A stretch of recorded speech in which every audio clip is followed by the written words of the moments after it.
Randy Neufeld, director from the SRAM Cycling Fund.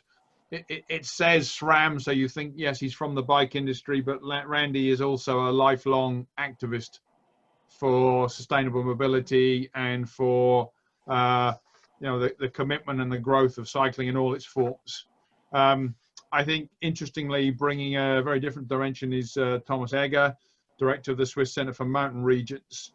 I mean, Thomas is at the heart not only of a region, but also that combination of politics and policy and alliances and groups in his work, to try and build tourism and sustainability and other factors into his community. Luca, I think, is well known to many people in the IMBA community, but from Dolomiti Paganella tourism, Luca has been one of the kind of driving forces trying to get destination built and incorporating mountain biking into that idea of a destination and tourism and branding and the vision, and is a real expert in developing that kind of identity for a region, and mountain biking plays a part of that. And Mike, president of the Network of Outdoor Sports, he's been involved with us in various projects. He's working on the benefits of outdoor sport for society. So I think crossing some of the things that Lee in particular was saying earlier into the value of sport and outdoor activity and recreation, and bringing that all together. So a really interesting and diverse panel, I hope, with kind of destinations and policy and sports in their different ways of approaching. So welcome all, and I think your microphones are going to get turned on and we can see your smiling faces. Luca, I think you've just reopened, and I think your area has just reopened, and you've probably had it as tough as anyone. Do you want to give us a kind of immediate reaction about what's going on in your space and what you're seeing on the ground? Yeah, sure. Hi, everybody. It's a real pleasure for me to share what we have done and what we will do for the next future. Yeah, as you were just saying, we actually opened our bike area on the 6th of June. We were kind of the first, together with Kronplatz in Südtirol and with Lenzerheide, opening in the Alps. We usually open really early in our area because we have different zones, basically. We were supposed to open the 11th of April in Morvenes, one of our areas, but due to COVID, unfortunately, we need to postpone this opening. And we had a really tough job this year, working on the mountains, working on the trails. There'd been a lot of, was kind of disaster of boots after a lot of snowing in the winter. And we were a little bit late, but the work that our trail building crew have done has been really amazing, I have to say. And also the support from the lift companies has been great. So we basically opened the 6th of June with 70% of our trail capacity. We're still reopening some trails. First weekend was okay. The weather was not so okay. As an Italian, you don't really get affected by weather. And so if it's not sunshine 100%, you say, oh, I might not go riding. Something we have to definitely work as Italians, Italian riders, basically. And so the first weekend was nice. We had the chance to set up all the procedure with COVID. Of course, we are following rules coming from the national government, also by our local government. We have produced sort of a lot of signs, just to give you an idea. This is something we have produced. And it was not the first weekend, not so crowded. Basically, was really important to set up, to see what was working, what was not really working. We don't need to follow so many rules, basically. The most important are using the mask if you can keep 1 meter away, if you're queuing, especially inside the lift. You need to wear a mask inside the cable car. You need to wear a mask on the chairlift as well, if it's open air. But you don't need to wear a mask if you're riding. That's the most important part. And the cable car can lift 2/3 of the capacity. Okay, so we reduce basically part of capacity, no reducing on chairlift. And we have blocked all the windows in the cable cars as well to make air coming through. So we tested basically this first adoption, this first procedure on the first weekend, and we had around 200 bikers on Saturday, and I think 30 on Sunday, but it was really pouring rain, really, really hard. Last weekend was the real kickoff for us, I have to say. And on Saturday, we experienced a boom. We're actually expecting this kind of boom. I can tell you that we host around 1,200 people in one day.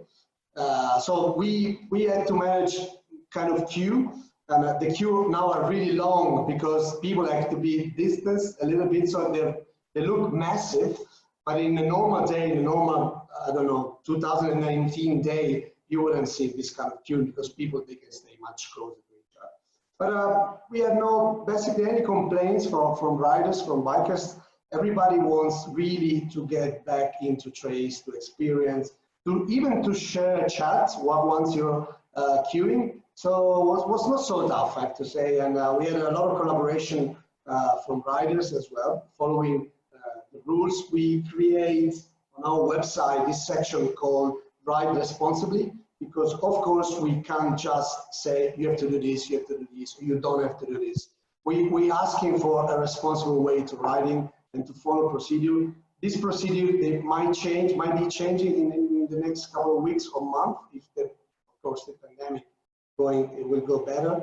But yeah, it was really nice to see really good to hear. Riders. That's really good to hear. Thank you. Yeah. Let me throw that success across to Thomas.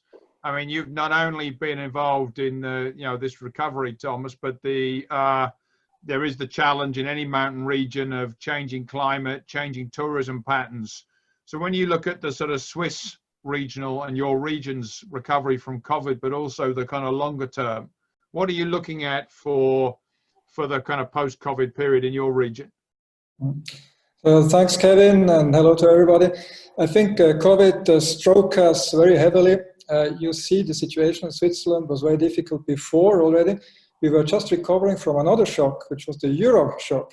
We had the exchange rate in 2015, which really put us into a really very difficult situation. We lost most of European clients, so we tried to diversify with outside European clients, with Arab countries, Far East, etc., and all of those have now gone.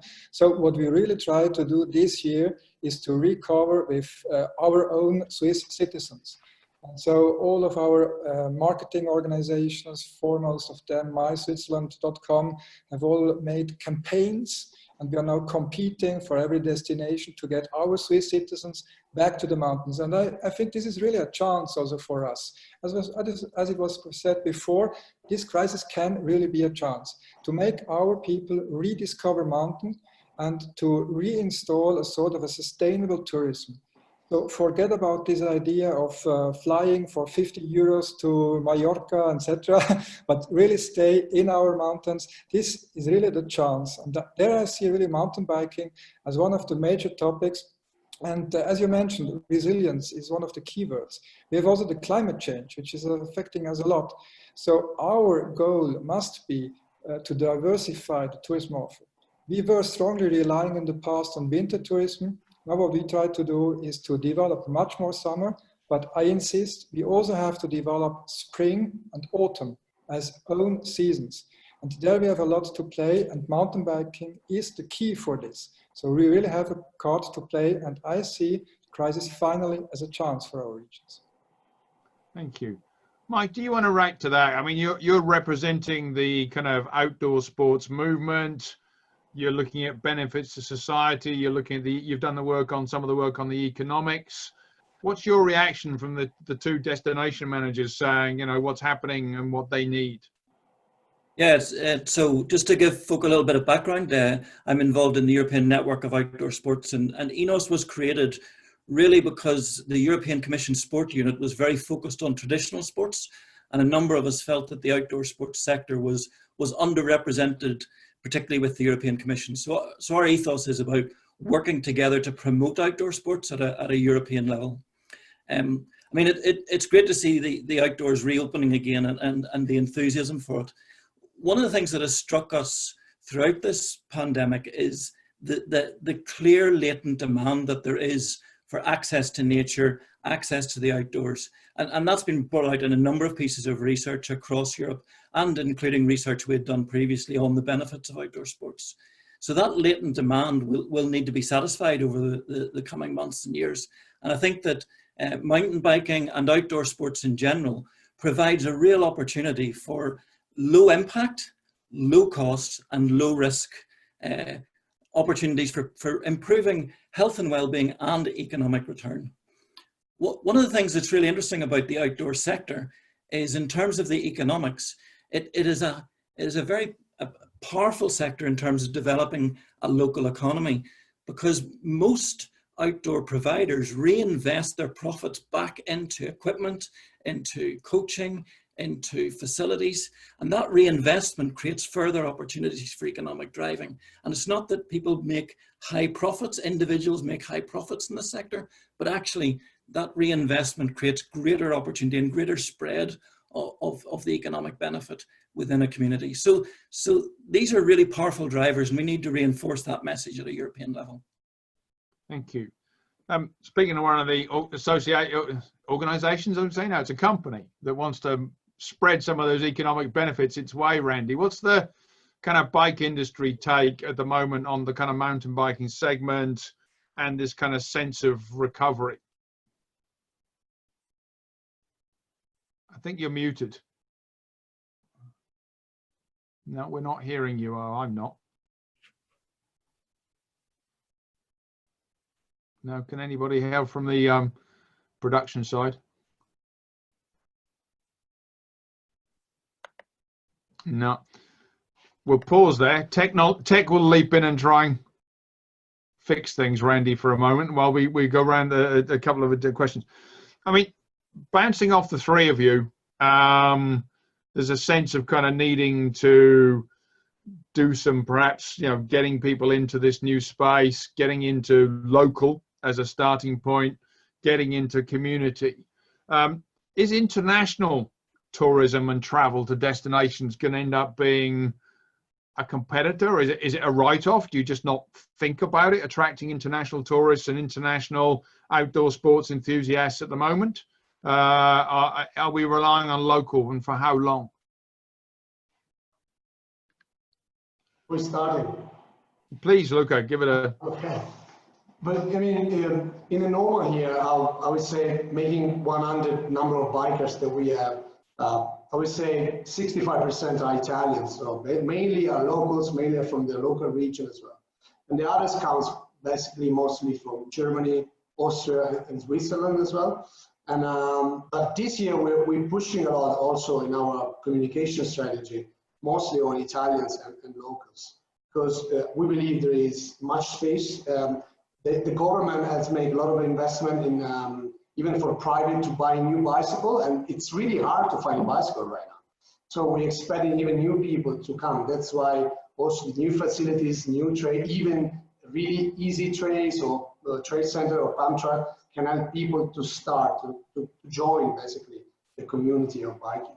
We are expecting basically a return from Germany, mainly I would say in September, October, and also like late October would be really important for us to basically recover a little bit from the part of the season we have lost. That will be spring, and so I think we might be pushing the communication mainly on Germany and Austria and Switzerland as well during that period, because that actually that's the best time to ride it. The scenery is unbelievable. The Dolomites, just this is fake, but it's real, and it looks unbelievable. The colors, the lake, and so that's the right time to ride. And we've been already invested a lot with the lift company as well, and with hoteliers. You have to think that usually this destination 4 or 5 years ago, basically, when we didn't have so many bikers, when the bike product was not so important, we used to close, I would say, around half of September. So the summer season was already important, but not so important like now. We're really trying to push the shorter season. I don't like it too much to call like that, but spring and September, October, during big month in summer, we're already quite crowded. So we are not pushing promotion during this time. Correct. We don't want to go over. I'll just check back before I ask the others. Randy, I saw something connect just then. Are you with us? No. Nope, appears not. It's a long way from Chicago. This I think the electrons are getting tired with all these video conferences, and they're finding Chicago a long way off. Mike, are we re-steering outdoor activities and outdoor sports to be local in the short term, or are you seeing a different story? Yeah, I think we produced a manifesto for outdoor sports in general as part of ENOS, and one of the things was saying let's promote opportunities, participate at a local level in the short to medium term while this pandemic occurs and as we emerge out of it. I think the international thing will come back, but there's a massive untapped market at a local level, at a national level, of the people who, as Lee pointed out, we're discovering cycling, walking, running, that maybe hadn't done it much before. And that untapped market is something that we could develop for local communities, for national trail centres. And I think there are huge opportunities there that makes the whole process very sustainable and also very manageable. Because one of the things that we're aware of is that as travel starts to happen again, there needs to be confidence within local communities that they can actually handle and manage the travellers coming in. And that was alluded to earlier about the whole value sets that are going to be critical as part of this. Okay. Don't forget, audience, that you can also chip in on the chat to give us, or the Q&A, to give us any questions yourselves. But Thomas, I mean, I am seeing some spectacular figures in Switzerland for the growth in kind of road cycling and transportation cycling. I mean, if you're the one who said, yeah, we need Swiss people to come to the countryside, to our mountains, this kind of stuff. Is it an urban boom, or do you see there are genuine new entrants that will try this other kind of cycling? Because I guess, Switzerland has a perception of being, your mountains are impressive. Are we going to get people at the entry level in your direction? We are getting all people on the cycle now, and that's the good news, because people in the urban area, they have now changed their mode of transportation. They are not anymore willing to go on tramways, etc., in public transport because of the crisis, of the sanitary situation. So they bought a lot of cycles. And I think we have the same situation as in every other country. We don't get any cycles anymore. So you have to wait for 3 months now to get your cycle, and that's not a good situation. So the industry could really help us here, just to say. And then the other side is, of course, also the tourism. We had an enormous boost in the demand on mountain biking in the last years, and more so now with all the e-bikes. It's enormous as we see those e-bikes develop. This is a huge chance to attract new people, not only because of the COVID crisis, but really new people who would not be cycling on the other side. But this also creates us more conflicts. We do not have to hide about this aspect, because our ways, our paths, our cycling trails, they are mostly hiking trails. And so we will see a lot of crises, of conflicts also during this summer, and we have to resolve them. And the good news now from the policy side is that we voted 2 years ago an article in our constitution who says that we have to take care of these cycling paths. This is now a federal obligation, and all the cantons and municipalities have an obligation to do a planning of these cycling paths within the next 5 years, so that you can really solve this conflict, these potential conflicts. And that's really also a good sign from the policy side. Great news. I keep looking up to my screen where there's a little panel of your faces, and I'm just wondering whether Randy is with us now or still locked out. You wave your hand. No, probably not. Conflict's an interesting one. I mean, we've heard from some of the community level, and we've heard from some of the groups that it's almost an oddity, because some of the mountain biking world is kind of bumping into a lot of new people in spaces where they were riding, possibly because they're not traveling as much, and even they are finding things a bit crowded. And I'm curious how we have this reaction that we're a bit crowded, and then our tourism colleagues earlier on are talking about a collapse in, you don't have to sit on an airplane you can't be on a cruise ship, you kind of, you know, maybe coach tours are in trouble. Does the mountain biking world worry too much, or does outdoor sports worry too much about this perceived congestion? Maybe Mike, you have a view for starters. Yeah, I think natural spaces have the capacity to absorb huge numbers of people very effectively.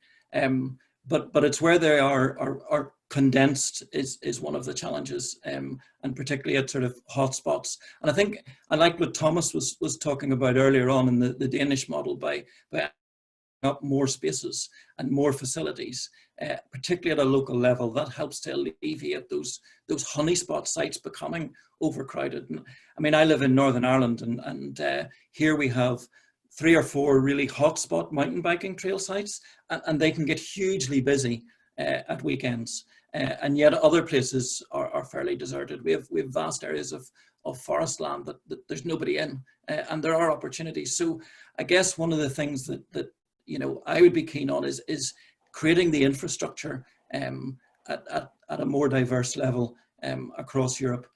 The other thing that I think we haven't really touched on is about conflict with other forms of environmental use. So that's the nature itself, and certainly within ENOS, we work very closely with our colleagues in Europark, which represents the protected area network, and we've produced 10 principles of good practice to try and reduce conflict between the natural environment and the bikers and all sorts of other outdoor sports. And I think one of the things, I mean, my background personally is environmental science and environmental education with young people. And I'm pretty passionate about sustainability, but I think we talk a lot about sustainability, but maybe we need to go beyond that and talk about restoration. And there are opportunities for trail builders and for those who are involved in that sort of thing to actually improve habitats rather than just put a trail through a habitat by actually planting native trees, by scattering wildflower seeds on the periphery of any trails that are built. So there are great opportunities, but we need to seize those and actually drive forward policies for those as well. Luca, do you see this? I mean, as a destination manager, a regional manager, do you carry that fear of this idea of mountain biking is too much and, you know, we're on the congested end, or is it overstated? I mean, relative to other forms of tourism or other opportunities? Probably, like if we compare like the ski tourism, we're far away. I mean, it's another world in terms of numbers. But again, what Mike was saying, it was really interesting. Being a sort of hotspot, because our area is not huge, it's quite condensed basically. And what we have done and what we have seen it works is basically designing a master plan. When you need also to design new trails, you need to avoid everybody studying, oh, I want to do a flow trail here, I want to do a technical trail, because everybody wants their own trail. You need to have like a wider perspective, because if you design the destination in order to manage flow, you can also manage like crowded, you can also spread people, you can offer different kind of trails in different areas, not all like technical trails in one area, one easy trails in one area, etc. So that's basically what we have tried to do with our community, also with the local municipality and the Forest Commission. And talking about congestion and also conflict, of course, as living in a mountain in the Alps, basically, a lot of the trails that we're using used to be hiking trails. Some of them were not really used, some of them were not really maintained. So when we started our project, we actually start to maintain this kind of trails. And we see that, we saw it during the time that now even hikers are going back to their trails because they are well maintained.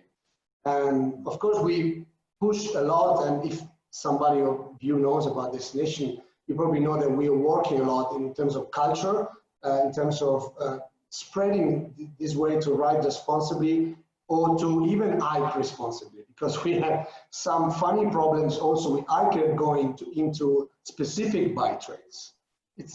You need to communicate a lot about that. It's not just follow bikers, hikers. You need to have a wide perspective. Yeah.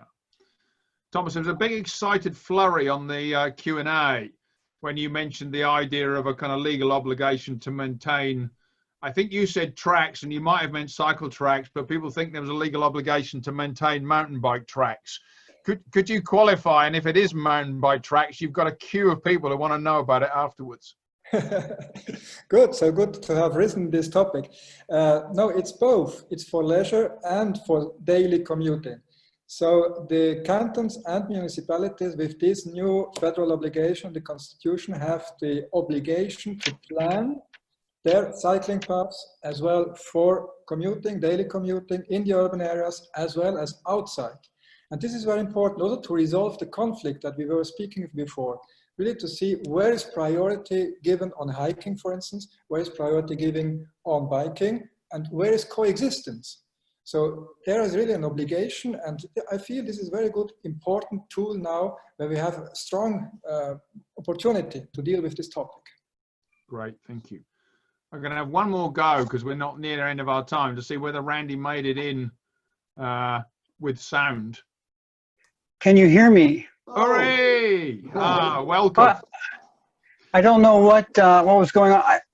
The conversation has moved well beyond what I was going to say initially, into the exciting world of conflicts with other user groups. But let me just quickly say, when COVID hit, the bike industry was predicting disaster because it hit right in the springtime, our highest season, and it has changed out. It has changed to be very different than what we expected. It was a surprise. We've seen a soaring of sales of bikes soaring of bikes under €1,000. It's been much less on bikes lower than €1,000.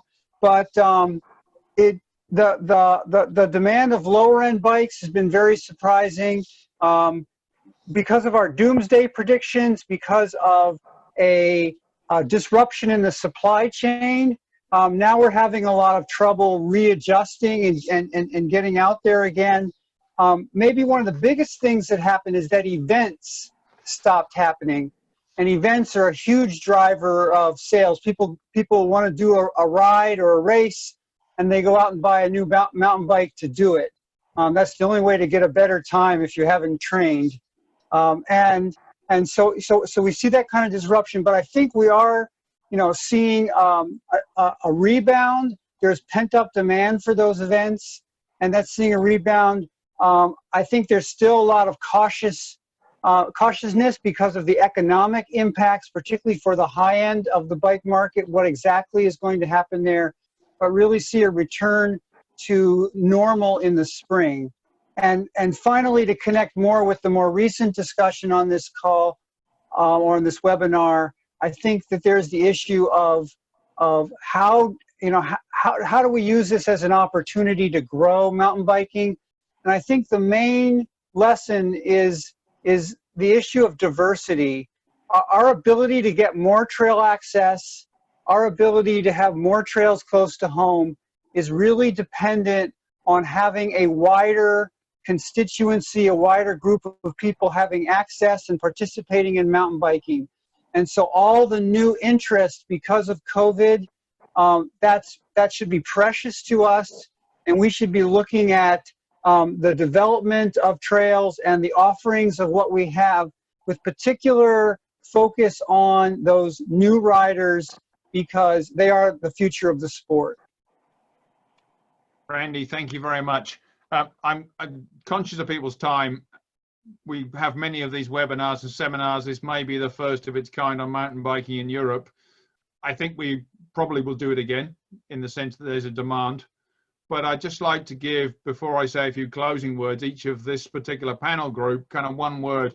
And I'll do the same as I did for the keynotes, just to say, you've listened for an hour and a half. Pick out one thing you're going to take away that you think, yes, I need to take that away and think about it or do something about it when after this seminar. Luca, a last word.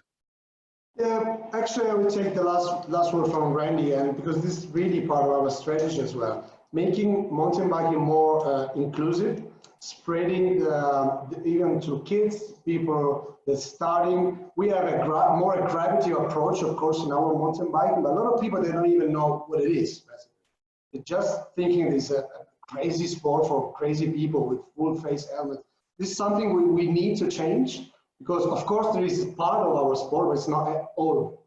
And so in making more inclusive, building new infrastructure, building new trails, new easy trails also, working along with our mountain bike guides, it will be part of our strategy. So making the differentiation, the diversity, the inclusivity, it will be, I think, the key goal. Thank you. Thomas.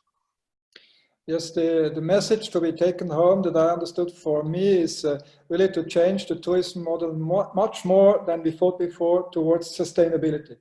So really changing this model of flying everywhere around the world and looking more close to home. This is for me the key message for today. Thank you. Mike. Yeah, I think that whole diversity thing and encouraging greater levels of participation for all in our communities is a critical message. I mean, one of the things that hasn't been touched on a lot at the seminar is actually the massive benefits that people get in terms of mental health and well-being, which is going to be such a big issue coming out of COVID, that people will need that sort of mental boost. And mountain biking, amongst many other outdoor sports, can provide that, and it can provide it for all. And I think that's a really important message. I think I'll definitely share that one, Mike. It's very personal to me, especially. Randy, last thought. How unique and special mountain biking is. What is special about mountain biking in order to be able to attract diverse and new people to adventure in nature? What is special about mountain biking to bring new riders into cycling? What is special about mountain biking that can help tourism recover? What's the special contributions that mountain biking can make to the COVID recovery? Thank you very much, and thank you again, and a kind of digital round of applause to our panelists, I'm sure, from everybody listening. It's really just left to me to say a few closing words of thanks and kind of observations. Firstly, thank you to this earlier keynotes. Thank you to this panel. I mean it quite genuinely. We had a list of the people and the kind of profiles we wanted for this event, and you responded. And I hope our audience sees that IMBA Europe is a place where leaders can meet, sector leaders, tourism leaders, outdoor leaders, and leading thinkers can meet. And I do hope this is not just the first time that we do this. So of course to you for giving up your time and also sharing what you do in this space. Secondly, can I thank our colleagues at Green TV for the media control and the production. You've been entirely professional, and I know you've done a few of this with us now in the cycling world now. It's hugely appreciated that you're able to do that.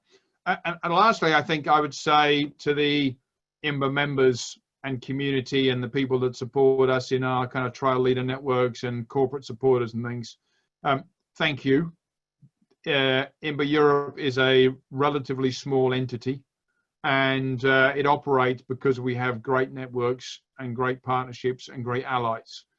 We have a huge vision, as Thomas describes it, and we think we have a huge contribution. That is only going to work if this family gets bigger and if this family travels together on this path, both of recovery. Let's, I think my own personal take on this would be, you know, people will tell us, don't forget, Corona is a horrible, horrible bump on the road, a bump on the trail. But climate change, obesity, biodiversity, somebody mentioned mental health, Mike, I think other things, they've been with us a long time. Maybe Corona does wake us up, but if we can learn, even from sessions like this, what our contribution is to any of those challenges, I suppose COVID is a chance, horribly, to practice. It's a chance to practice the skill set of lobbying, the skill set of diversity, the skill set of storytelling, and of building alliances. And I think we, the IMBA board and our colleagues and our members, we really, really feel we're on that journey. And I hope today, those who've discovered IMBA Europe for the first time will stay in touch and will want to be part of the community that kind of delivers this for the whole of Europe. And for those bikers, I think Thomas said, those people that have bought a bike recently, we can help decide whether they become mountain bikers and whether they stay mountain bikers. And I think that's at a human level, that's a very, very precious thing. And I'm delighted to have shared that with all of you. And enjoy your riding, stay safe, stay healthy. And I really, really hope with you, for that's your living and it's your hobby, that you are able to recover, and that your interests in the sport, pastime, leisure activity and business of mountain biking is strengthened as we come out of this process. So have a good afternoon.